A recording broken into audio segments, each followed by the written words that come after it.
நாளையோட மகிமை பிரசனம் எங்களை அதிகமாய் நடத்துவதற்காக நாம் செய்வோம். இந்த நாளிலும் நீர் எங்களோடு கூட பேச போகிற வார்த்தைகளுக்காக உமக்கு நாங்கள் கோடி கோடி நன்றிகளை செலுத்துகிறோம். எங்கள் அருமை ரட்சகரும் வாழ்கிற இயேசு கிறிஸ்துவின் விலையேற பெற்ற நாமத்திற்கு நன்றிகளை எழுதலாம். எங்கள் ஜீவனத்தில் நான் நேற்று தினத்தில் நம்முடைய ஜெப ஐக்கியத்தில் நான் ஒரு வார்த்தையை தியானித்தேன். அந்த வார்த்தை எனக்கு மிகவும் ஒரு பிடித்தமான ஒரு வார்த்தையாக இருந்தது. அதை இன்றைக்கு அந்த வார்த்தையை குறித்து மறுபடியும் சபையிலே அந்த வார்த்தையை பேச நான் வாஞ்சிக்கிறேன். தன்னுடைய ஆவியானவர் இதற்கான கிருபைகளையும் நலனையும் கொடுப்பாராக. ஆமென். நீதிமொழிகள் 10ஆம் அதிகாரம் 7ஆம் வசனத்தை நாம் வாசிக்கலாம். நீதிமொழிகள் 10:7.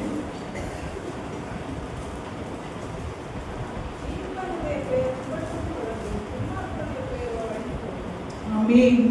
நீதிமானுடைய பெயர் புகழ் பெற்று விளங்கும். ஆமென். கர்த்தர் இந்த வேளையிலே நமக்கு சொல்லுகிற வார்த்தை நீதிமானுடைய பெயர் புகழ் பெற்று விளங்கும் என்று சொல்கிறார். ஆமென். நீதிமான் என்று சொல்லும் பொழுது இதற்கான ஒரு தனி டெஃபினிஷன் நமக்கு தேவையில்லை. ஏன்னா நம்ம பல தடவை கேட்கிறோம், யார் நீதிமான்?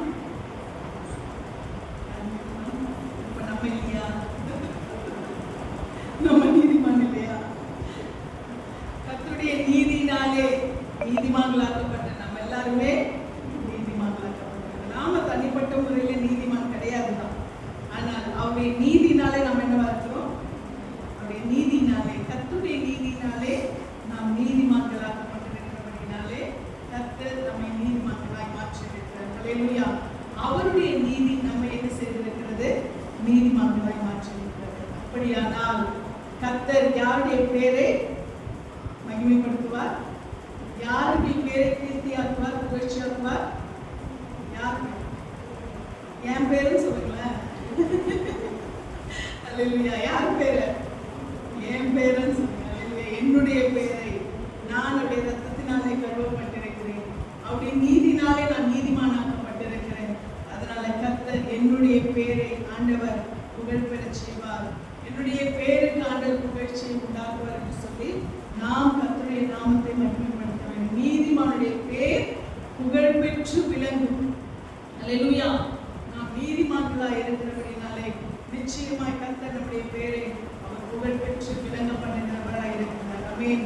நாம் வேதத்திலே ஆதி முதலாய் நாம் பார்க்கும் பொழுது கூட நாம் ஆரம்பத்தில் ஒரு மனுஷனை ஆண்டவர் உண்டாக்கும் போது அந்த மனுஷனை அவருடைய வம்சத்தை ஆண்டவர் பெருக பழக வேண்டும் என்று ஆண்டவர் விரும்பினார்.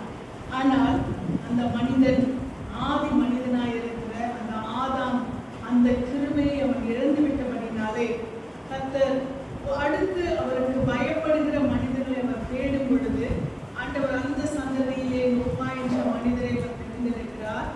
அவனுடைய வம்சத்தை கர்த்தர் ஆசீர்வதிக்க வேண்டும் என்று நினைக்கிறார்.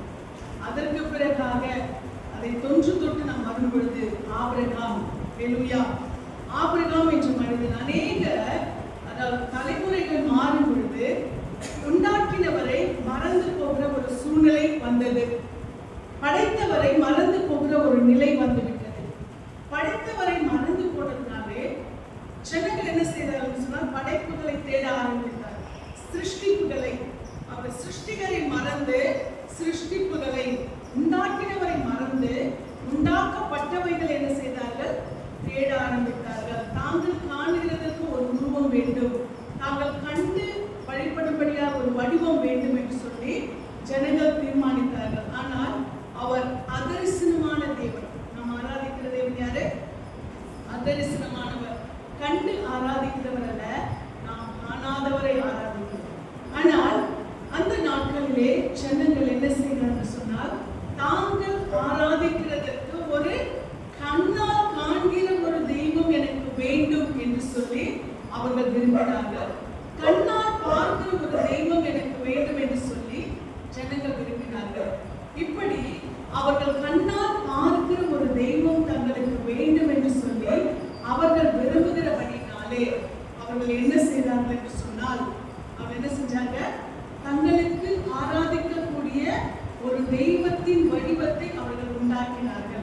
அந்த வடிவத்தை உண்டாக்கி அவர்கள் ஆராதிக்க விரும்பினார்கள்.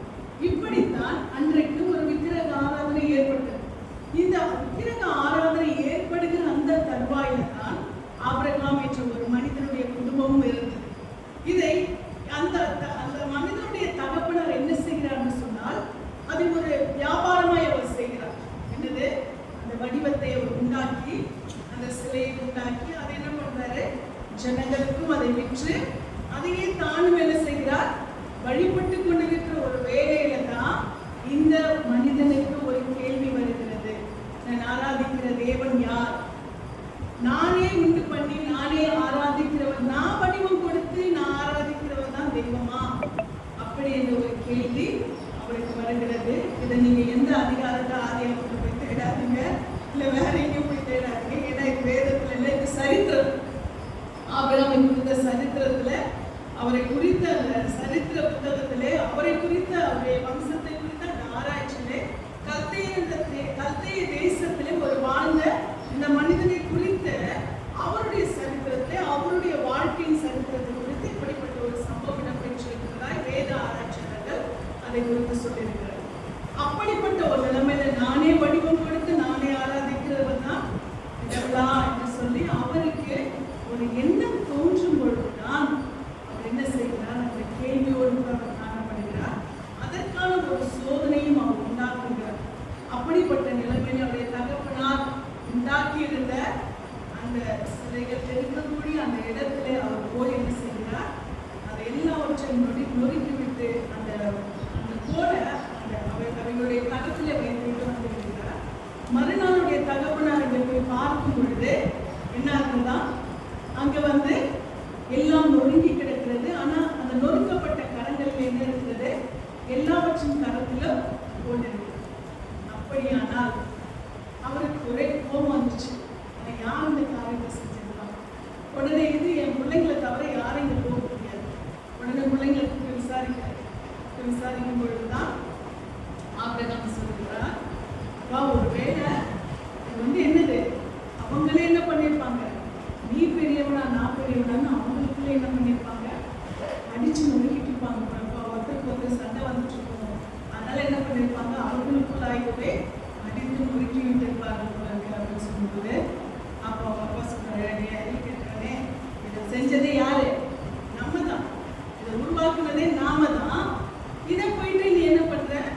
நீ வந்து அவங்களுக்குள்ளே நொறுக்கி கொண்டாரு சொன்னா இது என்ன அர்த்தம் அப்படின்னு சொல்லும் பொழுது அப்பதான் அவர் கேட்கிறாரு, உங்களுக்கே தெரியுது நீங்க தான் உருவாக்குனீங்க அப்படின்னு சொல்லிட்டு, நீங்க உருவாக்கினது நீங்க வடிவம் கொடுத்து நீங்களே என்ன பண்றீங்க, அதை என்ன சொல்றீங்க, நீங்க ஏற்றுக்கொள்ள முடியவில்லைன்னு சொன்னா அப்போ மற்றவர்களை ஏன் நம்ப வைக்கிறீங்க அப்படின்னு சொல்லி கேட்கும் பொழுதுதான் அவருடைய தகப்பனாருக்கு கண்கள் திறக்கப்படுகிறது. கர்த்தர் அதை பார்க்கிறார். ஒருவன் எனக்கா என்ன செய்கிறான்? ஒரு வடிவம் இல்லாத ஒரு தெய்வம் இருக்கிறார், அவர் ஜீவனுள்ளவராக இருக்கிறார் என்று சொல்லி ஒருவன் என்னை தேடுகிறான் என்று சொன்னால் நான் அவனுக்காக நிச்சயமாய் வெளிப்படுவேன் என்று சொல்லி கர்த்தர் செய்கிறார். ஆபிரகாமோடு கூட இடைப்படுகிறார் என்று சொல்லி அந்த சரித்திரம் சொல்லுகிறது. அப்படிப்பட்ட ஒரு சூழ்நிலையில தான் ஆண்டவர் என்ன செய்கிறார்? ஆபிரகாமோடு கூட இடைப்படுகிறார், ஆபிரகாமோடு கூட பேசுகிறார், ஆபிரகாமை தமக்கென்று அவர் தெரிந்து கொள்கிறார். அந்த சமயத்துல தான் ஆண்டவர் சொல்றாரு, நீ இனிமே இங்க இருக்காத, என்ன பண்ண, புறப்பட்டு நீ என்ன பண்ணிடு, வா என்று சொல்றார். நீ வந்துரு, நான் உன்னை என்ன பண்ற, பெரிய ஜாதியா. அப்படி புறப்பட்டு வருகிற வழியிலே அவங்க ஒரு இடத்துல என்ன பண்றாங்க, செட்டில் ஆகுறாங்க. செட்டில் ஆகும் போது அங்க என்ன பண்றாரு அவங்க அப்பா, அந்த இடம் பிடிச்சி போகும்போது அவங்க அப்பா என்ன பண்றாரு, அங்க கட்டடங்களை கட்டி அங்க என்ன பண்றாங்க, குடியிருக்கிறாங்க. குடியிருக்கும் பொழுது இவர் என்ன பண்றாரு, புறப்பட்டு வருகிறவர் அங்க என்ன பண்ணிடுறாரு, அவர் அங்க செட்டில் ஆயிட்டார் அவங்க அப்பா இருக்கிறதுனால.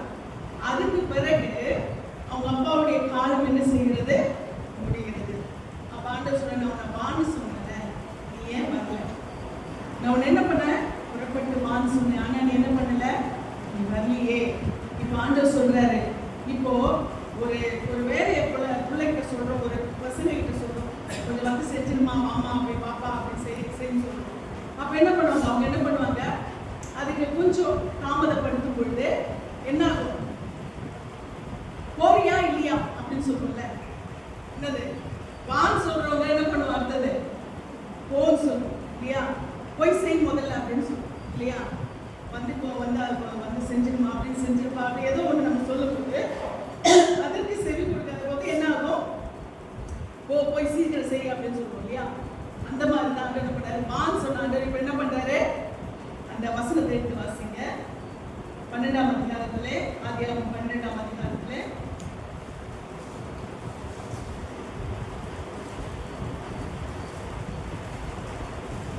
12:1.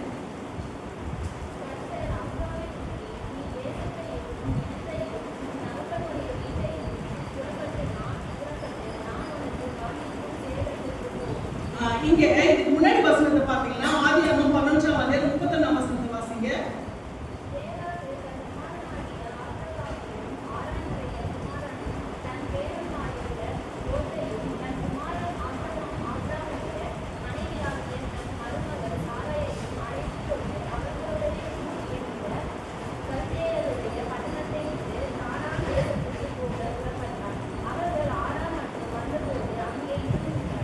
ஆமென். கர்த்தர் எங்க போக சொன்னாரு? எங்க வர சொன்னாரு? அவரை கானானுக்கு அவரை வர சொன்னாரு. இந்த சம்பவம் எல்லாம் நடந்த பிறகு அவர் என்ன பண்றாரு? அவரை கானானுக்கு வர சொன்ன. இங்க வராதப்பா, இந்த கல்தேய தேசத்துல இருக்காத, இந்த இடம் வேண்டாம், நான் உனக்கு என்ன வச்சிருக்கிறேன்? கானான். ஹல்லேலூயா. இதுதான் இஸ்ரவேல் ஜனங்களுக்காக கர்த்தர் கொடுத்த, நமக்காக தேர்ந்தெடுக்கப்பட்ட ஜனங்களுக்கு ஆண்டவர் தீர்மானித்த இந்த கானான் தேசம்.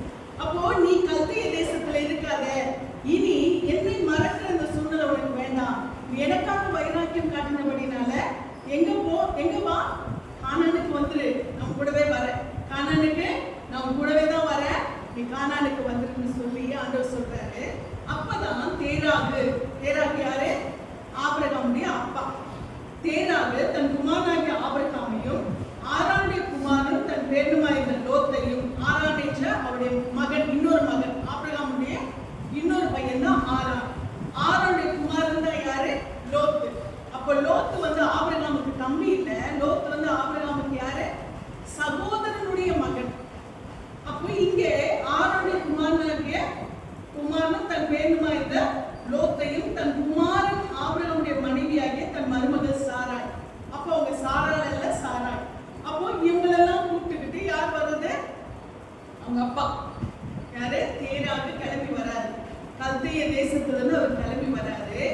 கிளம்பி வரும்போது அவர் அந்த ஊர் என்கிற கல்தேயருடைய பட்டணத்தை விட்டு, அதுதான் அங்க என்ன விக்கிரக வழிபாடுங்கிற இடம், அந்த கல்தேயருடைய பட்டணத்தை விட்டு கானான் தேசத்துக்கு போக எங்க ஆண்டவர் சொன்னாரு, நீ வா, கானானுக்கு வா, அங்க நான் உன்னை ஆசீர்வதிக்கிறேன், நான் உன்னை மேன்மைப்படுத்துறேன்னு சொன்னார் இல்லையா ஆண்டவர். இன்னைக்கு வரைக்கும் அந்த கானான்ற வார்த்தை நம்ம கேட்டுக்கொண்டே இருக்கோம் இல்லையா? அந்த கானானுக்கு வா என்று சொன்ன ஆண்டவருடைய அந்த வழி நடத்துதலை அவங்க அப்பா என்ன பண்ணிட்டாரு? விட்டுட்டு அவர் வர வழியில அவர்கள் ஆரான் மட்டும் வந்த போது என்ன பண்ணாங்க? ஆரானுக்கு வராங்க. அங்க இருந்து கடந்து வரும்பொழுது அவங்க கானானுக்கு போற வழியில ஆரான் என்ற ஒரு தேசம் இருக்கு. அந்த இடத்தை பார்த்ததும் அந்த இடம் நல்லா இருந்துச்சு. அதனால என்ன பண்ணிட்டாரு அவங்க அப்பா? அங்க ஒரு இடத்தை, ஒரு வீட்டை கட்டி என்ன பண்ணிட்டாரு? ஒரு கட்டடத்தை கட்டி செட்டில் ஆயிட்டாரு. நல்லா இருக்கு, உங்க இடம் ஓகே அப்படின்னு சொல்லிட்டு என்ன பண்ணாரு? தன்னுடைய பேர பிள்ளை, மகன், மருமகள் இவங்களோட என்ன பண்ணிட்டாரு? அந்த ஆரான் என்ற ஒரு இடத்துல அவர் என்ன ஆயிட்டாரு? செட்டில் ஆயிட்டாரு. ஆனா ஆண்டவர் என்ன சொல்லியிருந்தாரு? கானானுக்கு வான்னு சொல்லிட்டாரு. ஏன்னா எனக்குன்னு நீங்க வைராக்கியம் காட்டியிருக்கீங்க, அதனால நீங்க என்ன பண்ணுங்க, உங்களை நான் கானான்ல நான் கொண்டு போறேன் அப்படின்னு சொல்லிட்டு வான்னு சொன்ன ஆண்டவருக்கு அவங்க வழியிலே இருக்கிற அந்த சூழ்நிலையை பார்த்து அவங்க என்ன பண்ணிட்டாங்க? செட்டில் ஆயிட்டாங்க. ஆரானிலே செட்டில் ஆயிட்டாங்க. இன்றைக்கு ஆண்டவர் நம்மை என்ன செய்திருக்கிறார்? கானானுக்கு வழிநடத்தி கொண்டிருக்கிறார். ஆனால் நம்முடைய இந்த வழிநடத்துதலிலே நாம் என்ன செய்கிறோம்? கானானுக்கு போகிற வழியிலே நம்முடைய காட்சிகள் நல்லா இருக்கும் போது நம்ம என்ன பண்றோம்? போகிற வழியில நம்ம என்ன பண்ணிடுறோம்? செட்டில் ஆயிடும். அதுல நம்ம என்ன பண்றோம்? ஃபிக்ஸ் ஆயிடும். கானான் என்று சொல்லும்போது இன்றைக்கு நம்முடைய ஆவிக்குரிய வாழ்க்கையை நாம் பார்க்கும் பொழுது நம்முடைய பரம கானான், பரலோக வாழ்க்கை இல்லையா? அப்போ நம்முடைய டெஸ்டினேஷன் கர்த்தர் எங்க வச்சிருக்கிறாரு? நமக்கு அந்த பரலோகம் தான் நமக்கு டெஸ்டினேஷன். ஆபிரகாமுக்கு எதை டெஸ்டினேஷன் வச்சிருந்தாரு? கானான் இல்லையா? கண்களால் காணுகிற கானான். ஏன்னா நீங்க வைராக்கியம் காட்டினப்பா, அதனால இந்த கல்தேய தேசம் வேண்டாம், அதனால நான் உன்னை என்ன பண்றேன், நான் உன்னை கானானுக்கு என் பார்வையில் நான் அருமையாய் படைத்திருக்கிற தேசம், அது நான் பெஸ்டா வச்சிருக்கிற தேசம், அங்க நான் உன்னை கூட்டிட்டு போறேன் அப்படின்னு சொல்லிட்டு ஆண்டவர் சொல்லுகிறார். ஆனால் அவருக்கு கொடுக்கப்பட்ட பிசிக்கலா கண்களால பார்க்கக்கூடிய அவருடைய அந்த பக்தி, அந்த வைராக்கியம், அந்த விசுவாசம், அந்த நம்பிக்கை, தேவன் மாத்திரமே, யெகோவா மாத்திரமே தேவன் என்ற அந்த நடத்துதல் அவர் என்ன செய்கிறது, ஆண்டவர் அவருக்காக ஸ்பெஷலா அந்த கானானை வைத்து அவர் என்ன செய்கிறார், ஆண்டவர் அங்கே கொண்டு போகிறார்.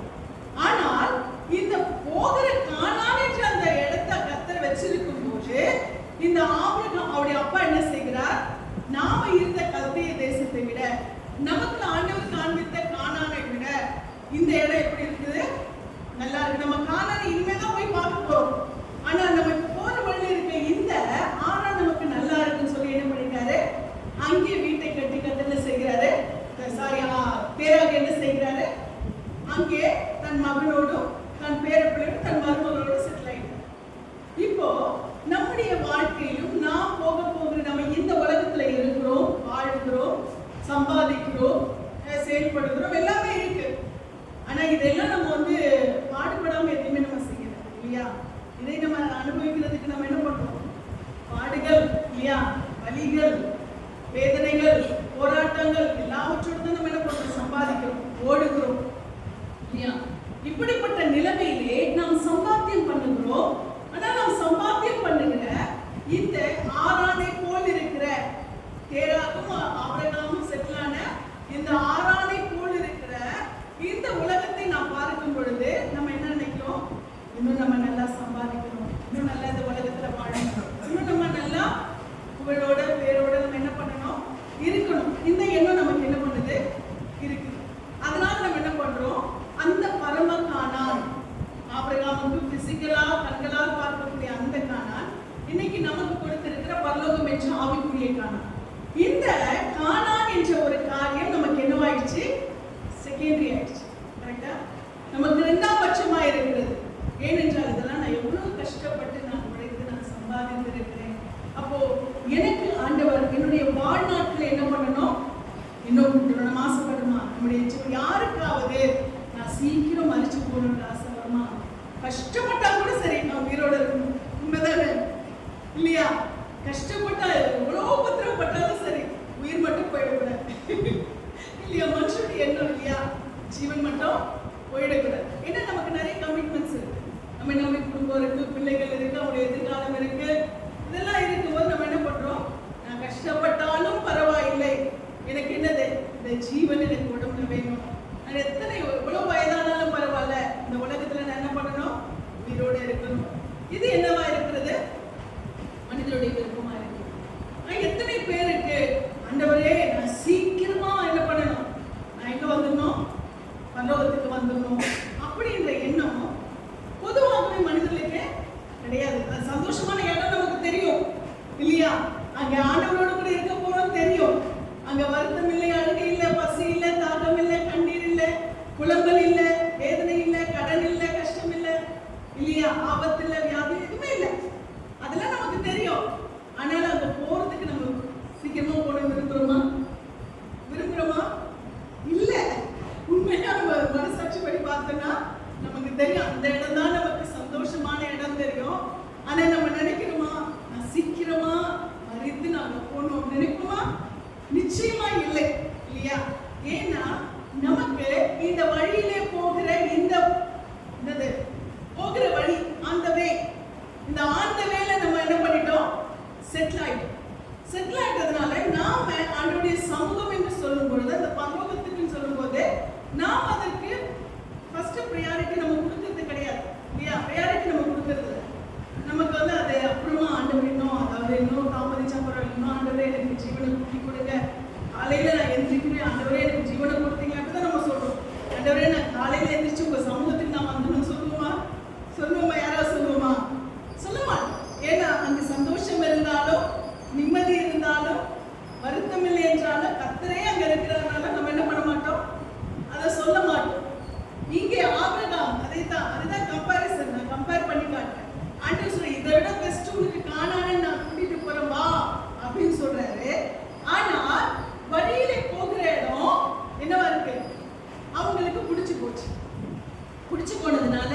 என்ன பண்ணிட்டாங்க, அங்கே அவங்க அப்பா என்ன பண்ணிட்டாரு, செட்டில் ஆயிட்டாரு. அப்பா இருக்கிறதுனால இவர் என்ன பண்ணிட்டாரு, அப்பா கூட செட்டில் ஆயிட்டாரு.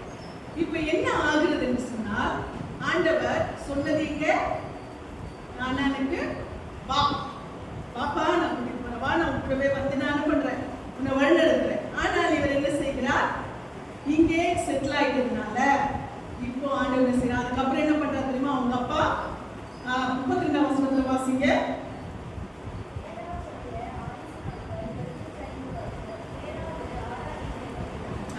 தேராக என்ன பண்றாரு, ஆரானிலே அவர் சொன்னாரு, ஆண்டவர் சொன்னாரு கானானுக்கு வா நான் கூட்டிட்டு போறேன்ற, அவங்க அப்பாவோட சேர்த்து.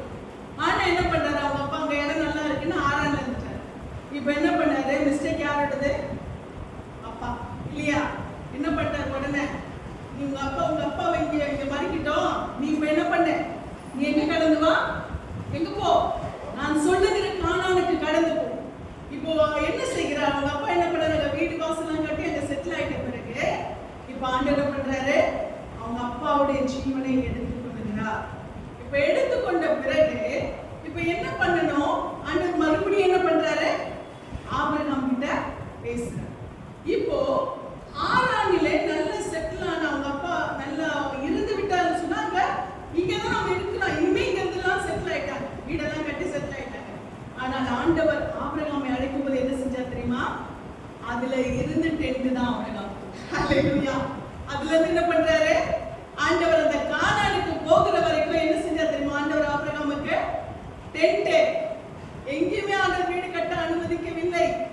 ஏன் தெரியுமா, உன்னை நான் வீடு கட்ட அனுமதிச்சிட்டேன்னு நீ என்ன பண்ண தெரியுமா, உங்க அப்பா மாதிரியே எங்க போறியாங்க, செட்டில் ஆயிடுவேன். நான் உனக்கு சொல்ற இடத்துக்கு நீ போய் என்ன பண்ண மாட்டேன், அந்த நன்மையை நீ சுதந்திரிக்க மாட்டேன். அதனால அதுல இருந்து பார்த்தீங்கன்னா அவங்க அப்பா காலம் வரைக்குமாய் அவர்கள் வீடு கட்டி வாழ்ந்தவர்கள். அதற்கு பின்பாக ஆபிரகாம் எல்லா இடங்களும், ஆனால் ஆபிரகாம் இடத்துல ஏகப்பட்ட செல்வம் இருக்கிறது, பூமி தாங்கலியம். அல்லேலூயா. அவங்களோட சொத்து, அவங்களோட சுதந்திரம், அவங்களுடைய ஆடு மாடுகள், அவங்களுடைய செல்வம், அவங்களுடைய வேலையாட்கள், ஒட்டகங்கள், இவைகளால அந்த பூமி என்ன பண்ணலையா, தாங்கலியம், அவ்வளவு இருக்கிறது. அப்ப இவ்வளவற்றையும் அவர் கட்டி மேய்த்து கானான் வரைக்கும் போனோம்னா எவ்வளவு கஷ்டம். ஆனால் ஆண்டவர் என்ன செய்ய தெரியுமா, அவரை எங்குமே அவரை கட்டடம் கட்டி உட்கார்றதுக்கு ஆண்டவர் அவரை விடவில்லை. ஆண்டவர் என்ன செய்கிறாரு, அவரை எங்கேயுமே கட்டடம் கட்டி அமர்கிறதற்கு ஆண்டவர் அவருக்கு இடம் கொடுக்கல. ஆண்டவர் என்ன செய்ய, எல்லா இடத்துலயுமே கொஞ்ச நாள் தான், ஒரு இடத்துக்கு போறாரு, அங்க நமக்கு நல்லா இருக்கு அப்படின்ட்டு மனசு என்ன பண்ணுது, கானானை மறந்த அந்த இடத்தோட நன்மையை. ஒரு இடத்துல நீங்க பாத்தீங்கன்னா ஆபிரகாம் என்ன செய்யறாரு தெரியுமா, அந்த இடத்தோட எகிப்துக்கு போறாரு. எகிப்துடைய செல்வ செழிப்பு, அந்த மணப்பு, அந்த மகிமை, அதெல்லாம் பார்த்ததும் அவருக்கு அங்க இருக்க ஆசை வந்துருச்சு. ஆபிரகாமுக்கே பார்த்துக்கோங்க, அப்ப நம்ம எல்லாம் அப்ப ஆபிரகாம் என்ன செய்கிறாரு, அந்த எகிப்தினுடைய மகிமை, செல்வ செழிப்பு, வனப்பு எல்லாத்தையும் பார்த்ததும் அவருக்கு அங்க செட்டில் ஆக ஆசை வந்துருச்சு. உடனே என்ன பண்ணாரு, ஒய்ஃப் கிட்ட என்ன பண்ணிட்டு, உனக்கு அண்ணன் சொல்லிடு. என்ன சொல்றாரு, என்ன உனக்கு அண்ணன் சொல்லிடு, ஏன்னா நீ அழகா இருக்க, அதனால என்ன பண்ணுவோம், முன் நிமித்தமா என்னை ஒன்று போடுவார்கள் என்று சொல்லி. ஏன்னா ஒரு மனிதன், ஒரு பூமிக்குரிய ஒரு ஈர்ப்பு ஒரு மனுஷனுக்கு வந்துடுச்சுன்னா அவன் அந்த ஆவிக்குரிய நடத்துதை என்ன செய்கிறான், மறந்து விடுவான். அப்ப என்ன ஆகுறது, ஆபிரகாமுக்கே வாயில போய் வந்துச்சு இல்லையா, கொண்டாடி என்ன சொல்லிட்டாரு, தங்கச்சின்னு சொல்லிட்டாரு. இப்ப மனிதனுக்கு நாம் அங்க பார்க்கிற பார்வையை நாம் மாற்றும் பொழுது என்ன ஆகும் தெரியுமா, நம்முடைய ஈர்ப்பு இந்த பூமிக்குள்ளே வரும் பொழுது இந்த பூமியினுடைய நன்மைகளை சுதந்திரித்துக் கொள்வதற்கு நாம் எந்த விதத்திலும் நாம் என்ன செய்கிறோம், பின்மாற்றம் அடைகிறவர்களாய். ஆபிரகாம் இதைதான் செஞ்சார். ஏன் சொல்லுங்க, ஆபிரகாமுக்கு அந்த இடம் பிடித்து விட்டது, அந்த சூழ்நிலை பிடித்து விட்டது. இப்படிப்பட்ட ஒரு நல்ல இடத்துல நம்ம இருந்தா நமக்கு நல்லா இருக்கும் அப்படின்னு அவர் தீர்மானிச்சிட்டார். அதனால என்ன சொல்றாரு, அவர் வைஃபை வந்து தங்கச்சி, சகோதரின்னு சொல்லிடு அப்படின்னு சொல்லி சொல்றாரு. இன்றைக்கு நாம் செல்ல வேண்டிய அந்த டெஸ்டினேஷன் பரலோகம் என்ற அந்த காரியத்தை செகண்டரியா வைக்கும்போது, இந்த பூமிக்கு நம்ம ப்ரையாரிட்டி கொடுக்கும்போது என்ன ஆகுதுன்னு சொன்னா, இதை அனுபவிக்கிறதுக்காக, இந்த மண்ணுக்காக, இந்த நன்மைகளுக்காக நாம் என்ன செய்ய முடியுமோ அதை செய்யணும் இல்லையா? ஒரு காரியத்துல ஒரு வேலைக்காகவோ, இல்லை ஒரு இடத்துக்காகவோ, இல்லை ஒரு பொருளாதாரத்துக்காகவோ, ஏதாவது ஒரு பொய், ஏதாவது ஒரு சூழ்நிலை செய்கிறோமா இல்லையா? என்னதான் நம்ம ரட்சிக்கப்பட்டவர்களா இருந்தாலும் அந்த சூழ்நிலைக்காக நம்ம என்ன பண்றோம்? சில காரியங்களை, அந்த நன்மைகளை நாம் அனுபவிக்கிறதுக்காக நாம் செயல்படுத்தணும். ஆனால் ஆபிரகாமுக்கு சொன்னது கானான் தான், நமக்கு சொன்னதும் பரலோக கானான் தான், பரம கானான் தான். ஆனால் இந்த பிரயாணத்துக்குள்ள நாம் என்ன பண்றோம்? இடைப்பட்ட ஈர்ப்பு. அல்லேலூயா. வர வழியில அவங்க அப்பா அங்க ஆறான பார்த்துதான் அதுல அவருக்கு அட்ராக்ஷன் ஆச்சு, பில்டிங் கட்டிட்டார். இங்க பார்க்கும்போது ஆபிரகாம் கடந்து போகிற வழியில, எகிப்து போற வழியில இருக்க தேசம்லாம் அவருக்கு அட்ராக்ட் ஆயிடுச்சு. என்ன செய்கிறார்? அந்த இடத்துல ஒரு பொய்யை சொல்லுகிறார். இது என்னவாகிறது? மனுஷனுடைய ஒரு உலகத்தின் தற்காலிகமான இந்த உலகம் நம்ம என்ன செய்கிறது? இருக்கிறது. ஆண்டவருடைய வசனம் சொல்லுகிறது, காண்கிறவைகள் அநித்தியமானவைகள், காணாதவைகள் எப்படிப்பட்டதா? காணாதவைகள் நித்தியமானவைகள். அல்லேலூயா. அப்போ நாம எப்பவுமே மனுஷனுடைய சுபாவம், நம்முடைய சுபாவம் என்னன்னா, நம்ம பார்க்கிறதுக்கு தான் நம்ம என்ன பண்ணுவோம்? இம்பார்ட்டன்ஸ் கொடுப்போம் இல்லையா? நாம் கண்களால் காண்கிறவைகளுக்கு நாம் முக்கியத்துவம் கொடுப்போம். காணாதவைகள் நமக்கு என்னவா இருக்கும்? இரண்டாம் பட்சமா இருக்கும் இல்லையா? அப்ப நம்ம கண்களால் காணுகிறவைகளுக்கு நம்ம, அதனாலதான் இன்னைக்கு கண்களால காணுகிறவைகளை வைத்துதான் பிசாசு என்ன பண்றான் தெரியுமா? அட்ராக்ட் பண்றான். எப்பத்துல இருந்து சொல்லுங்க, இது எப்பத்துல இருந்து ஸ்டார்ட் ஆயிடுச்சு? கரெக்டா சொல்லுங்க பார்க்கலாம். கண்களால் பார்க்கிற ஒரு காரியத்தை வைத்து அட்ராக்ட் பண்ணுகிறாங்க. எப்பத்துல இருந்து ஸ்டார்ட் ஆச்சு? ஆமென். எப்பத்துல இருந்து? அங்கிருந்து, தோட்டத்துல இருந்து ஸ்டார்ட் ஆயிடுச்சு. அல்லேலூயா. கண்களால் நம்ம ஆளுங்க கண்ணால பார்க்கிறதுக்கு என்ன பண்ணுவாங்க? ரொம்ப இம்பார்ட்டன்ஸ் கொடுப்பாங்கன்னு சொல்லி அங்கிருந்து ஸ்டார்ட் பண்ணாங்க. பாரு, அந்த பழம் சூப்பரா இருக்கு பாரு, பார்க்கிறதுக்கு அழகா இருக்கு, ருசிக்கிறதுக்கு டேஸ்டா இருக்கும், அது கண்ணை திறக்கும், உன்னை தேவர்களை கூட மாற்றிடும். இப்படி எல்லாம் என்ன பண்றான் அவன்? அந்த கண்களுக்கான அட்ராக்ஷனை கொடுக்கிறான். இன்றைக்கும் மனிதர்கள் இந்த கண்களின் ஈர்ப்பு தான் என்ன செய்கிறது? அவர்களை அதிகமாய் கவருகிறது. இதற்கு ஆபிரகாமும் விதிவிலக்கு அல்ல. அல்லேலூயா. அப்படியானால் நம்முடைய சரீரத்தின் அவயம், பல கடந்த நாட்கள் அதை குறித்து தான் பேசுறேன், சரீரத்தின் அவயமா இருக்கிற அந்த கண்கள் இல்லையா? அப்ப பிசாசு என்ன செய்கிறான்? நமக்கு ஆண்டவர் அதை காட்டிலும் மேலாக நமக்கு வைத்திருக்கிறான்னு சொல்றாரு. நான் உன்னை கீர்த்தியிலும் புகழ்ச்சியிலும் என்ன பண்ணுவேன்? மகிமையிலும், நான் உண்டு பண்ணுற எல்லா சாதிகளை பார்க்கலாம் கீர்த்தியிலும் புகழ்ச்சியிலும் மகிமையிலும் உன்னை சிறந்திருக்கும்படி செய்வேன் தான் கர்த்தர் சொல்லியிருக்கார். நம்மை சிறுக அவர் பெருகதான் வைப்பார். ஆனால் அவர் சொல்லுகிறபடி நாம் செய்ய வேண்டும். அல்லேலூயா. நம்முடைய சித்தத்தின்படியா இல்ல, கர்த்தருடைய வார்த்தைக்கு நாம் செவி கொடுத்து நாம் கடந்து போகும் பொழுது சில வேளைகளில் அந்த டெஸ்டினேஷன் நாம் அடைகிற வரைக்கும், இல்ல ஆபிரகாம் கூட அந்த கானானை அடைகிற வரைக்கும் அவருக்கு சில இன்னல்கள், இடர்கள் வருது. ஆனால் அவைகள் எல்லாம் அவர் என்ன பண்ணணும்? மேற்கொண்டுதான் என்ன செய்ய வேண்டும்? கடந்து அங்கு செல்லணும். ஆனால் இவைகளுக்கான பலனை கர்த்தர் நமக்கு கொடுப்பார். அப்ப கர்த்தர் நமக்கு ஒன்று வச்சிருந்தா, நாம கடந்து போகிற பாதைகளை விட, நம் கண்களுக்கு வழிபோக்கிலே இருக்கிற காரியங்களை விட அது பெஸ்ட் தான். அல்லேலூயா. நாம் அதை உணரும் பொழுது, எனக்கு ஆண்டவர் இதை விட எனக்கு பெஸ்ட் வச்சிருக்காரு, இதை விட எனக்கு பெஸ்ட் வச்சிருக்காரு, இதை விட எனக்கு பெஸ்ட் வச்சிருக்காரு, நம்ம என்ன பண்ணணும்? நாம் போயிட்டே இருக்கணும். அல்லேலூயா. அப்ப நாம எந்த இடத்துல நம்ம ஒரு ஸ்டக் ஆகுறோமோ அப்ப நமக்கு என்ன வருது? அந்த இடத்துல ஆண்டவருடைய எச்சரிக்கை வருகிறது, சில தடைகள் வருகிறது, சில சூழ்நிலைகள் வருகிறது. ஆமென். இப்போ ஆண்டவர் என்ன செய்கிறார்னு சொன்னால், இந்த ஆபிரகாமுக்கு சொன்ன ஆண்டவர் அவருடைய அப்பாவுக்கு சொன்னாரு, அவங்க அப்பாவையும் ஆபிரகாமையும் வழிநடத்துறாரு. அப்படி நீ வா, நான் நடத்துறேன்னு சொன்ன ஆண்டவர் என்ன செய்கிறார் தெரியுமா? அடுத்து அவங்க அப்பா மரிச்ச பிறகு மறுபடியுமாய் ஆபிரகாமோடு ஆண்டவர் இடைப்படுகிறார். மறுபடியுமாய் ஆண்டவர் ஆபிரகாமோடு கூட பேசுகிறார். எந்த வசனத்துல? 12ஆம் அதிகாரத்துல. 12ஆம் அதிகாரத்துக்கு 1ஆம் வசனத்துல ஆண்டவர் பேசும்போது சொல்றாரு, கர்த்தர் ஆபிரகாமை நோக்கி, நீ உன் தேசத்தையும் உன் இனத்தையும் உன் தகப்பனுடைய வீட்டையும் விட்டு புறப்பட்டு நான் உனக்கு காண்பிக்கும் தேசத்துக்கு, இப்போ வான்னு சொல்லல, இப்ப என்ன சொல்றாரு? போ. சொல்றத கேட்கல, நீ சொன்னத செஞ்சியா? இதுதான் போன்றதுக்கும் வாழ்றதுக்கும் வித்தியாசம் இருக்கிறது. காலையில கூட கேட்டை திறக்கிறதுக்காக என் டேடி கிட்ட சொல்றேன், வாமா உள்ள வாடா உள்ள வாடா உள்ள வாடா, அந்த மாதிரி சுத்தி சுத்தி ஓடினான். போகல அப்படின்னு போயிட்டான். வான்னு சொல்லும் போது கேட்கல. வாடுறது கண்டிப்பா நம்ம என்ன பண்றோம், வா வா உள்ள வா உள்ள வான்னு. இது என்னது, இதுக்கும் அதுக்கு டிஃபரன்ஸ் இருக்கு இல்லையா? ஆனால் அந்த வாடுற வார்த்தைக்கு கேட்காத உள்ள போ அப்படின்னு சொன்னதும் என்ன ஆகுது, கம்முனு உள்ள போயிடுச்சு. அப்ப அது என்னது, அந்த வார்த்தைக்கு செவி கொடுக்காத போது அடுத்து என்ன பண்றோம், போன்ற வார்த்தையை பயன்படுத்தும். அதுதான் ஆண்டவர் சொல்றார், பாப்பா நம்ம கூட்டிட்டு போறப்பா கண்ணனுக்கு வா அப்படின்னு சொல்லும் போது கேட்கல. இப்ப ஆண்டவர் என்ன பண்றாரு தெரியுமா, ஸ்ட்ரிக்டா சொல்றாரு, ஸ்ட்ராங்கா சொல்றாரு, தெளிவா சொல்றாரு. நீ ஏன் பிள்ளைன்னு எனக்கு நீ என்ன பண்ணிட்ட, வித்தியாசத்தை காட்டிட்டல, நீ நான் தான் தெய்வம் நம்பிட்டல, என்னையே பச்சை கொண்டு நினைச்சிட்டல, அப்புறம் ஏன் உனக்கு வழியில ஒரு இடர்கள் வருது, வழியில உனக்கு ஒரு ஸ்டக் ஆகிற சூழ்நிலை வருது, ஏன் இப்படிப்பட்ட சூழ்நிலையை தேர்ந்தெடுக்கிற?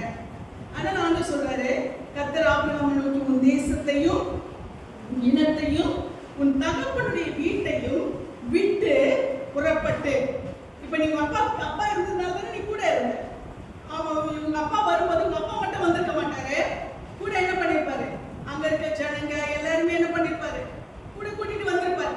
முக்கியமான சொந்தம் யாரு, அவருடைய மகனாகிய ஆரோனுடைய பையனோ இவருடைய பேர பிள்ளையோ ஆபிரகாமோ அவருடைய மனைவியும், இவங்க முக்கியமான சொந்தம். ஆனா கூட என்ன பண்ணிருப்பாங்க, அநேக பேர் கடந்து வந்திருப்பாங்க இல்லையா? இப்ப ஆண்டவர் சொல்லுகிறார், இதெல்லாம் விட்டுடு, உன் கூட ஓட்டிட்டு வந்து பத்தி அந்த சொந்த பந்தம் எல்லாம் இதெல்லாம் விட்டுடு.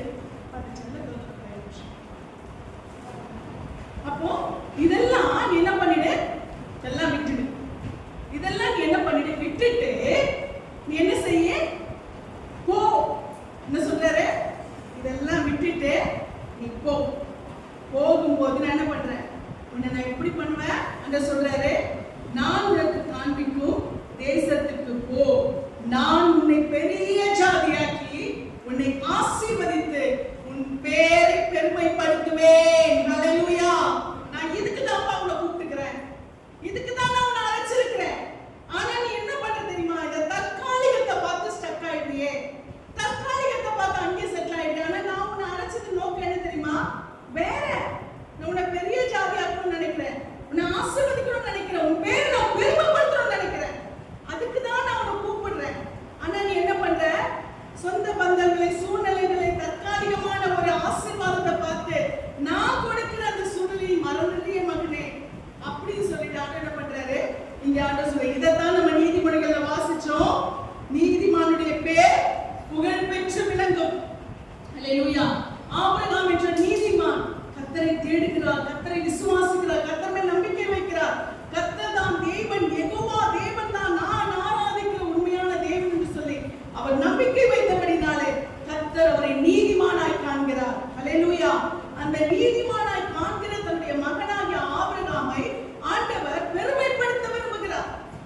ஆனால் அந்த பெருமைப்படுத்த விரும்புகிற ஆண்டவருடைய விருப்பம், அவர் கண்களால் காணுகிற சூழ்நிலைகள், அவருடைய தகப்பனுடைய விருப்பம், அவரோடு கூட வந்த சொந்த பந்தங்களுடைய விருப்பம், இது நிமித்தமா என்ன ஆகிறது, தடைப்பட்டு போகிறது. இப்போ ஆண்டவர் என்ன பண்றாரு, வான் சொன்ன ஆண்டவர் அவர் என்ன செய்யறார், அவர் ஆசீர்வதிக்க விரும்புகிறேன், ஆனால் நீ ஒண்ணே பண்ண செய், என்னது, என் வார்த்தைக்கு செய், நான் வழி நடத்துகிற பாதையை நீ கடந்து போ. நீ நான் நடத்துகிற பாதை உனக்கு கொஞ்சம் கடினமா இருந்தாலும் நான் வரேன். ஹல்லேலூயா. நான் உன்னோட கூட இருக்கிறேன், நீ போ. ஆண்டவர் இப்ப என்ன செய்யறார், அவரை போ என்று சொல்லுகிறார். எதற்காக போடுற சொல்றார் தெரியுமா, நான் உன்னை என்ன பண்ண போறேன், பெரிய ஜாதியாக்கி உன்னை ஆசீர்வதித்து உன் பேரை பெருமைப்படுத்துவேன். ஆமென். இன்றைக்கு தேவ பிள்ளைகளாகிய நாம், தேவனுடைய பாதையில கடந்து சென்று கொண்டிருக்கிற பிள்ளைகளாகிய நாம், நம்முடைய இலக்கு, நம்முடைய நம்பிக்கை யார் மீது வைக்க வேண்டும், கர்த்தர் மீது வைக்க வேண்டும். ஆண்டவரே, நீர் என்னை ரட்சித்திருக்கிற ஆண்டவரே, நீர் என்னை அழைத்திருக்கிற ஆண்டவரே, நீர் எனக்கு துணை நிற்கிற ஆண்டவரே, நீர் என்னை ரட்சித்தது என்னை சிறுக அல்ல பெருக செய்கிறதற்கு, வாளாக்க அல்ல தலையாக்குகிறதற்கு, கீழாக்க அல்ல மேலாக்குகிறதற்கு, அந்த ஒரே ஒரு நம்பிக்கை நான் பற்றிக்கொள்ளுகிறேன் ஆண்டவர் சொல்லி அவருடைய கரத்தை பற்றிக்கொண்டு நாம் நடக்கும் பொழுது ஆண்டவர் சொல்லுகிறார், நீதிமானுடைய பேர் புகழ் பெற்று விளங்கும். ஆமென். ஹல்லேலூயா. நிச்சயமாய்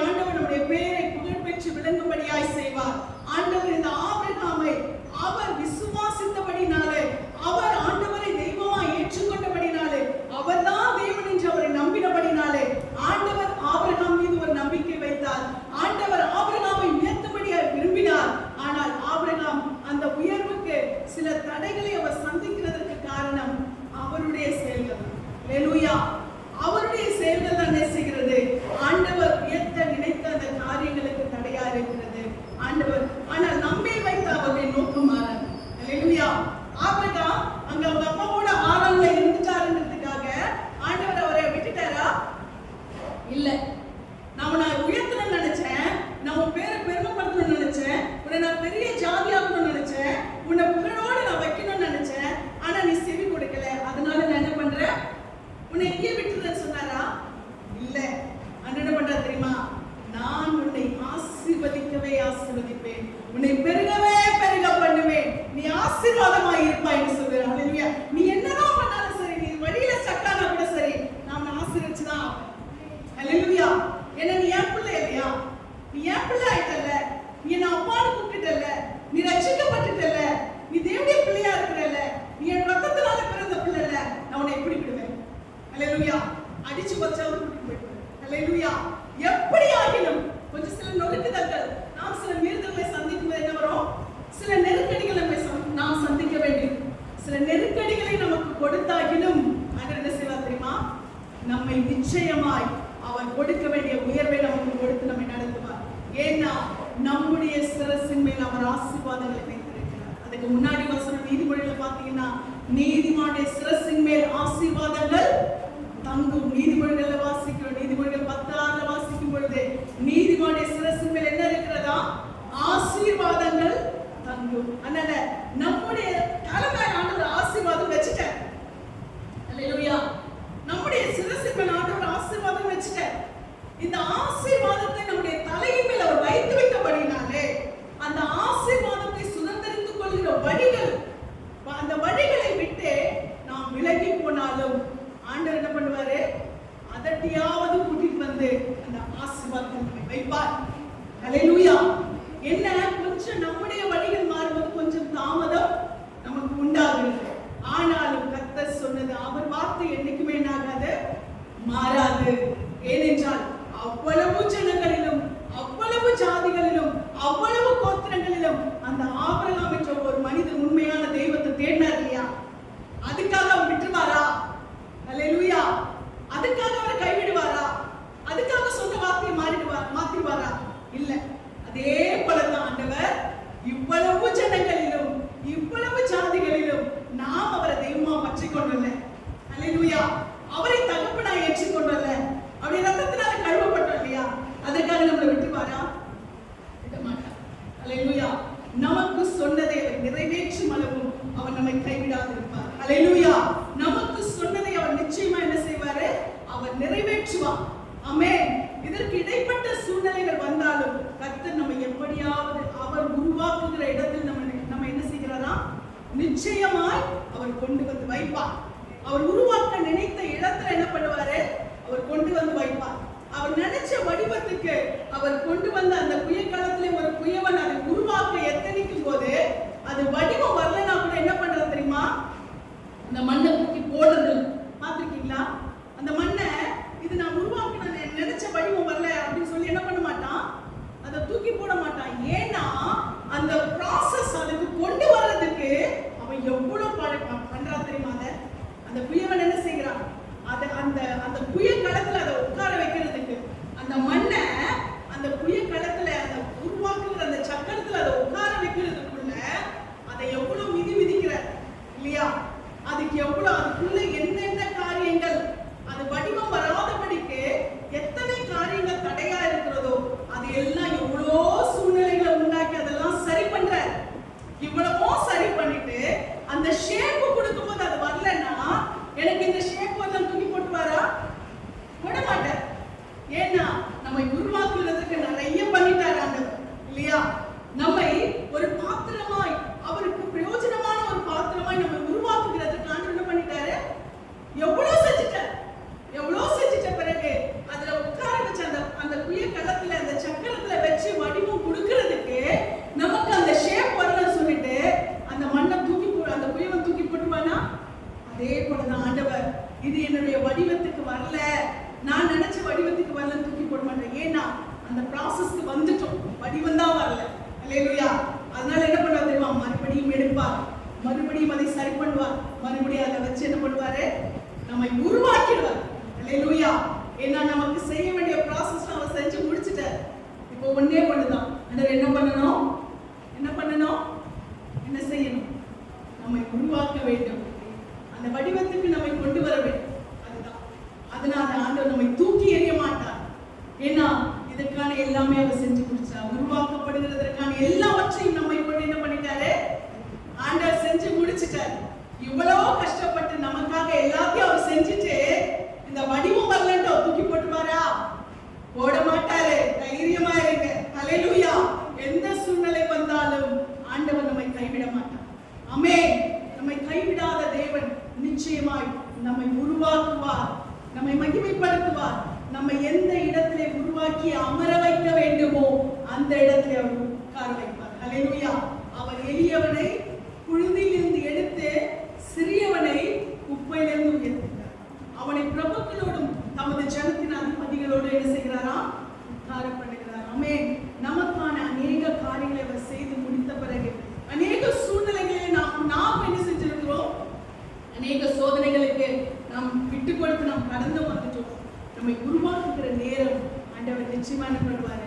வடிவம் வரவில்லை என்று நம்ம தூக்கி போட மாட்டாரு. நம்மை ஆண்டவர் உருவாக்குகிற தேவன். அப்படித்தான் ஆபிரகாமை ஆண்டவர் உருவாக்கினார். ஹல்லேலூயா. நான் உன்னை அழைச்சிட்டேன்பா, நீ எனக்குன்னு பிரிச்சு எடுக்கப்பட்ட, நீ எனக்குன்னு வைராக்கியம் காட்டுட்டேன், ஆனால் நான் உன்னை விட மாட்டேன். நான் எப்படி ஆகிலும் உன்னை பெரிய ஜாதியாக்குவேன். நான் உனக்கு சொல்லிட்டு இந்த 12ஆம் அதிகாரத்துல சொன்ன வார்த்தையை ஆண்டவர் இன்னைக்கு வரைக்கும் நிறைவேற்றிருக்கிறார். ஆமென். ஹல்லேலூயா. அந்த இஸ்ரவேல் என்ற கோத்திரம் இன்னைக்கும் புகழ் பெற்று விளங்கிக் கொண்டிருக்கிறது. ஹல்லேலூயா. உலகத்துக்கே கடன் கொடுத்து கொண்டிருக்கிறது. யூதா என்ற கோத்திரம் பெரிய செல்வ சீமானா இருக்கிற கோத்திரம். அந்த சின்ன நாடு ஒருவனும் தொட முடியவில்லை. காரணம் என்ன தெரியுமா? இந்த இஸ்ரவேல் என்ற வம்சத்துக்கு ஆபிரகாமின் நிமித்தமாய் கர்த்தர் வாக்கு கொடுத்தபடினார். ஹல்லேலூயா. ஆபிரகாம் மூலமாய் கர்த்தர் வாக்கு கொடுத்திருக்கிறபடினாலே இன்னைக்கு வரைக்கும் ஆண்டவர் கைவிடவில்லை.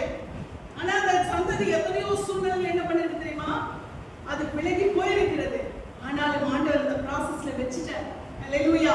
உருவாக்கணும்னு நினைச்சிட்டார், உருவாக்கிய தீர்வார். ஆனால் அந்த உருவாக்குற இன்னைக்கு யாரா இருக்கிறோம்? நம்ம ஆவிக்குரிய இஸ்ரவேலர்கள், ரட்சிக்கப்பட்ட தேவ பிள்ளைகள். இன்றைக்கு நமக்கு அதே கிருபையை கர்த்தர் கொடுத்திருக்கிறார்.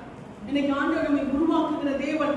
நாமுடைய கிருபையினாலே உருவாக்கப்படுகிறதா இருக்கிறோம். அதனால இன்னைக்கு ஆண்டவரை எந்த சூழ்நிலையும் நாம் விட்டு என்ன பண்ணக்கூடாது? விலகி போகக்கூடாது. ஏன்னா வடிவத்தை கொடுக்கிற வரைக்கும் மறுபடியும் போட்டு போட்டு போட்டு எடுத்தா கஷ்டம் தானே. ஹல்லேலூயா. ஆண்டவரே, நான் சரியான வடிவத்துக்கு உடைய கருத்துல நான் வரணும் ஆண்டவரே. சரியான வடிவத்தை நான் கொடுக்கணும் ஆண்டவரே. நீங்க விரும்புகிற வடிவமாய், உமக்கு மகிமையுள்ள பிரகாசமான பாத்திரமாய் நான் காணப்பட வேண்டும் ஆண்டவரே. கர்த்தர் நமக்கு சொல்லி இருக்கிறார், நீதிமானுடைய பேரை என்ன பண்ணுவார் ஆண்டவர்? பெருமைப்படுத்துவார். நீதிமானை ஆண்டவர் செய்கிறாராம், பேரை புகழ்பெற்று விளங்கும்படியாய் அவர் செய்வேன் என்று சொல்லிவிட்டார். அவர் நிச்சயமா என்ன செய்வார்? அதன்படியாய் செய்வார். இதே போல நீங்க வேதத்துல பாத்தீங்கன்னா மொர்தெக்காய் என்ற ஒரு தேவ மனுஷன், நீங்க எஸ்தர் புஸ்தகத்துல நீங்க வாசிக்கும் பொழுது அந்த தேவ மனிதன் அவர் என்ன செய்கிறார் தெரியுமா? அடிமையாய் கொண்டு வரப்படுகிறார். எருசலேமிலிருந்து என்ன பண்றாரா? அடிமையாய் கொண்டு வரப்படுகிற ஒரு தேவ மனுஷன். அவர் மாத்திரமல்ல, அவரோடு கூட அவருடைய இதேதான் அவர் அதே போல என்ன செய்கிறாரா? அவர் தன்னுடைய சிறிய தகப்பனுடைய மகள். யாரு? எஸ்தர்.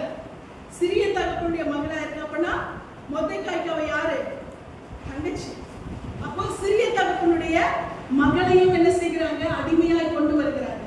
இவங்க எங்க வருகிறான்னு சொன்னால், இந்த எஸ்தர் புஸ்தகத்தில் நீங்க வாசிப்பீர்களானால் அந்த சூசான் அரண்மனை, இந்த சூசான் அரண்மனை இருக்கிற இடமா இருக்கிற அந்த இந்து தேசம் முதல் எத்தியோப்பியா தேசம் வரைக்குமாய், இந்த தேசம் இருந்து இங்க வரைக்கும் எத்தியோப்பியா தேசம் வரைக்குமா இருக்கிற அந்த அந்த வசனத்தை நீங்க வாசிங்க. முதல் அதிகாரத்திலே முதல் வசனம்,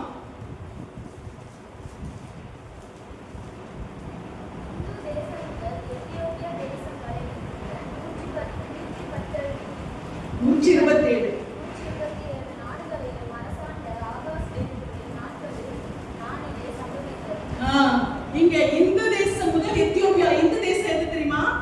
இதுதான். இந்திய தேசம் முதல் எத்தியோப்பியா தேசம் வரைக்கும் 127 நாடுகளுக்கு யார் ராஜாவா இருக்கிறா? அகாஸ்வேரு. இந்த அகாஸ்வேரு இவர் என்ன செய்கிறார் சொன்னால், அங்க இருக்கிற எருசலேமில் இருக்கிற ஜனங்களை என்ன செய்கிறாரா? அடிமைப்படுத்தி அவர்களை இங்கே கொண்டு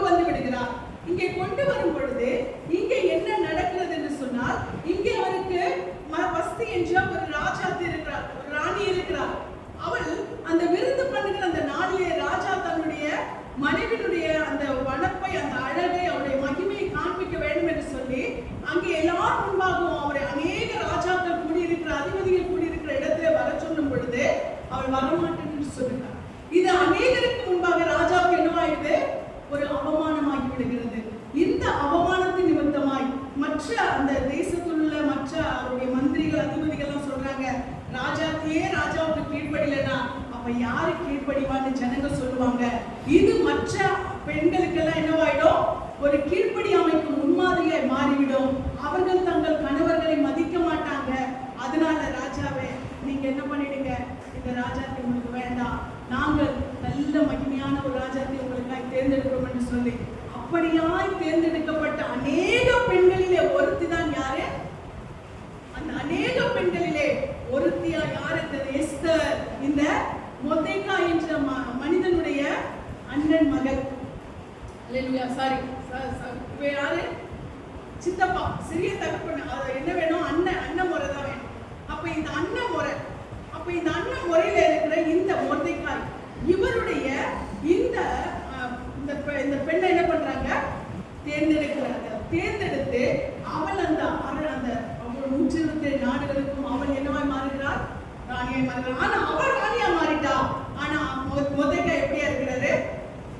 மொர்தெகாய் இன்னும் அவர் அந்த அரண்மனையின் வாசல் இருக்கிற ஒரு சாதாரண ஒரு மனிதனாக தான் இருக்கிறார். அவர் தன்னை அவளுக்கு உறவினரை என்ன பண்ணல, காண்பிக்கவில்லை. இன்னும் அதே நிலைமையில தான் என்ன பண்றாரு? அவர் அந்த அரண்மனை வாசலிலே அமர்ந்து கொண்டிருக்கிறார். ஆனால் அந்த அரண்மனையில இருக்கக்கூடிய இந்த ராஜாவுக்கு மிக முக்கியமான ஒரு மந்திரியா இருக்கக்கூடிய அந்த ஆமான் என்று சொல்லக்கூடிய என்ன பண்றான்?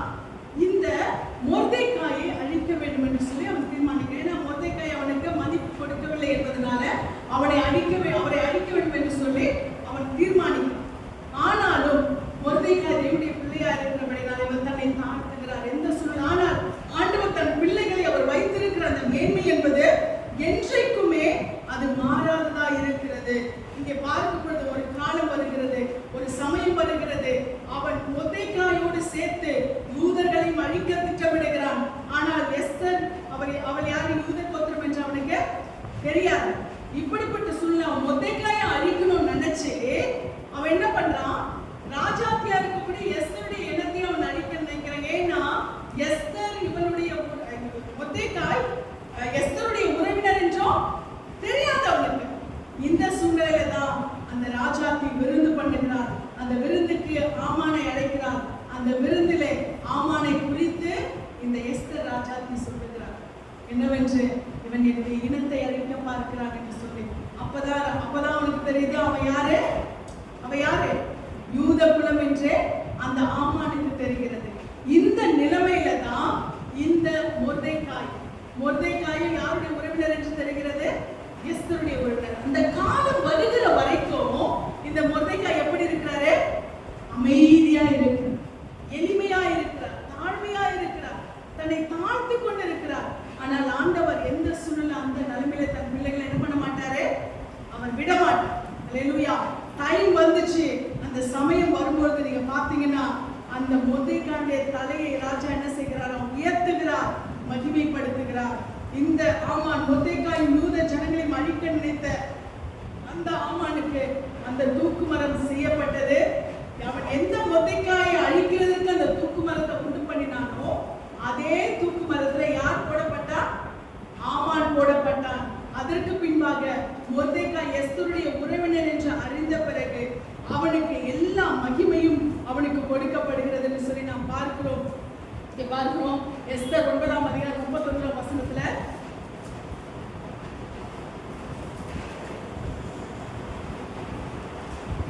30ஆம் வசனம் வாசிக்கணும்.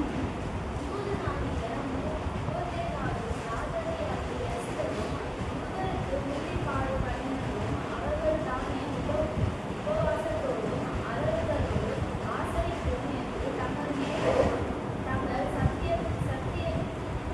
சந்ததியாரும் கடனாக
உயர்த்துகிறார், பெரியவனாய் உயர்த்துகிறார், மேன்மைப்படுத்துகிறார்.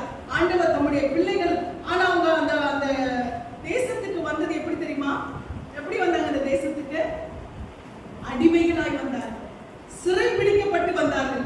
எஸ்தரும் அவருடைய சகோதரன் எப்படி வந்தாங்க? சிறைபிடிக்கப்பட்ட அடிமைகளாய் அவர்கள் வந்தார்கள். ஆனால் அவர்களை கர்த்தர் எப்படியாய் உயர்த்துகிறார்? ராஜாவுக்கு, அந்த 127 நாடுகளுக்கும் அந்த எஸ்தர் ராஜாத்தி ஆண்டவர் என்ன செய்கிறாராம்? ராஜாத்தியாய் மாற்றுகிறார். அது மாத்திரமல்ல, அவளுடைய சகோதரனை கர்த்தர் எப்படியாய் மாற்றுகிறார்? அந்த ராஜாவுக்கு அடுத்த ஸ்தானத்திலே அவனை என்ன செய்கிறாரா? உயர்த்துகிறார் என்று சொல்லி நாம் பார்க்கிறோம். இப்படிப்பட்ட மகிமையை ஆண்டவர் தம்முடைய பிள்ளைகளுக்கு தருவார். நாம் எந்த சூழ்நிலையில இருக்கிறோம் என்பது முக்கியம் அல்ல, கர்த்தர் நம்மை எப்படியாய் அவர் புகழ்ச்சியிலே சிறந்திருக்கும்படி செய்கிறார் என்பதுதான் முக்கியம். ஆண்டவர் இந்த வேளையிலும் கூட நமக்கு அப்படிப்பட்ட மகிமையை கொடுத்து அவர் ஆசீர்வதிக்கிற தேவனாய் இருக்கிறபடினாலே இன்றைக்கு தேவ பிள்ளைகளாய் இருக்கிற நாம் அந்த விசுவாசத்திலே நாம் பலனடைவோம். கர்த்தர் எந்த சூழ்நிலையிலும் என்னை அவர் உயர்த்த அவர் வல்லவராய் இருக்கிறார் என்று சொல்லி நாம் கர்த்தருடைய நாமத்தை மகிமைப்படுத்துகிற பிள்ளைகளாய் நாம் காணப்படும் பொழுது கர்த்தர் நிச்சயமாய் நம்மை அவர் என்ன செய்கிறாராம்? ஆசீர்வதித்து அவர் உயர்த்துகிறவராய் இருக்கிறார். இந்த வேளையிலும் கூட கர்த்தர் நமக்கு கொடுத்ததை நிச்சயமா என்ன செய்வார்? அவர் நிறைவேற்றுவார். அவர் வார்த்தையிலே உண்மை உள்ளவர், அவர் வார்த்தையை மாற்றாத தேவன். அவர் நம்மை உயர்த்த வேண்டும் என்று சொல்லிவிட்டு அவர் நிச்சயமா என்ன பண்ணுவாரு? நம்மை உயர்த்தக்கூடியவராய் இருக்கிறார். அவர் நிச்சயமாய் நம்மை உயர்த்துவார். ஆண்டவர் சொல்லுகிறார், நான் உன்னை கீர்த்தியும் புகழ்ச்சியுமாக வைப்பேன் என்று சொல்லுகிறார். நீங்கள் கீர்த்தியும் புகழ்ச்சியுமாக இருப்பீர்கள் என்று சொல்லுகிறார். இந்த வேளையிலே இந்த நீதிமொழிகள் புஸ்தகத்திலே நாம் வாசித்த பிரகாரமாய் கர்த்தர் நம்மை எப்படியாய் மாற்றப் போகிறார்? அவர் கீர்த்தியும் புகழ்ச்சியுமாய் வைக்கப் போகிறார். எப்படியாய் ஆபிரகாமுக்கு வாக்கு கொடுத்தார், இடைப்பட்ட சூழ்நிலைகள் அவருக்கு அந்த வாக்குத்தத்தம் பண்ணின அந்த புகழ்ச்சியை அடைய முடியாதபடிக்கு, அந்த மகிழ்ச்சியான கானானை அந்த ஆண்டவர் ஆசீர்வதித்த அந்த நன்மையான கானானை அடைய முடியாதபடிக்கு இடையிலே அந்த சூழ்நிலைகள் அவருக்கு தடையாய் வந்தாலும் ஆனாலும் அவரை விடவில்லை. எப்படியாகிலும் அவருக்கு என்று நியமித்த அந்த ஆசீர்வாதத்தை அவருக்கு கொடுத்தே தீர்வேன் என்று சொல்லி கர்த்தர் அவரை ஆசீர்வதித்து நடத்தினது போல இன்றைக்கும் ஆண்டவர் நமக்கு சொல்லுகிற வார்த்தையின்படியால் நிச்சயமாய் ஆண்டவர் அதே போலதான் ஆண்டவர் மொர்தெகாயை அவர் எந்த ஒரு அடிமை சூழ்நிலையிலே அந்த தேசத்துக்கு கொண்டு வரப்பட்டாலும் ஆண்டவர் அவருக்கென்று வைத்திருந்த அந்த உயரத்தை அடிமை அந்த தேசத்துல இருக்கிற அந்த தேசத்துல வாழ்கிற எல்லாரை காட்டிலும் அவங்க அடிமைகளாக கொண்டு வரப்பட்டவர். ஆனால் ஒரு அடிமையை ராஜாவுக்கு அடுத்த ஸ்தானத்திலே ஆண்டவர் உயர்த்துகிறார். அல்லேலூயா. வைக்கப்பட்ட தீர்மானத்தை கர்த்தர் கண்டிப்பாய் நிறைவேற்றுவார். ஆண்டவர் இன்றைக்கு நமக்கு இந்த நீதிமொழிகளில் ஆண்டவர் சொன்ன பிரகாரமாய் நீதிமொழிகள் 10ஆம் அதிகாரம் 7ஆம் வசனத்தின்படியாய் நீதிமானுடைய பேர் புகழ்பெற்று விளங்கும். அல்லேலூயா. ஆண்டவர் இந்த வருடத்திலும் கொடுத்த வாக்குத்தத்தம் எனக்கு தனிப்பட்ட முறையிலும் உங்களுக்கும் ஆண்டவர் என்னென்ன வாக்குத்தத்தங்களை கொடுத்திருக்கிறாரோ அதன்படியே ஆண்டவர் இந்த வார்த்தைகளை நமக்கு நிச்சயமாய் நிறைவேற்றுவார். நீங்கள் கீர்த்தியும் புகழ்ச்சியுமாக இருப்பீர்கள், நான் உங்களை கீர்த்தியும் புகழ்ச்சியுமாக வைப்பேன் என்று சொன்ன அந்த வார்த்தையின்படியால் கர்த்தர் நிச்சயமாய் நம்மை ஆசீர்வதிப்பார். இந்த வேளையிலும் கூட கர்த்தர் நம்மை ஆசீர்வதிப்பார். நாம் ஒரு நிமிடம் எழுந்திருப்போம்.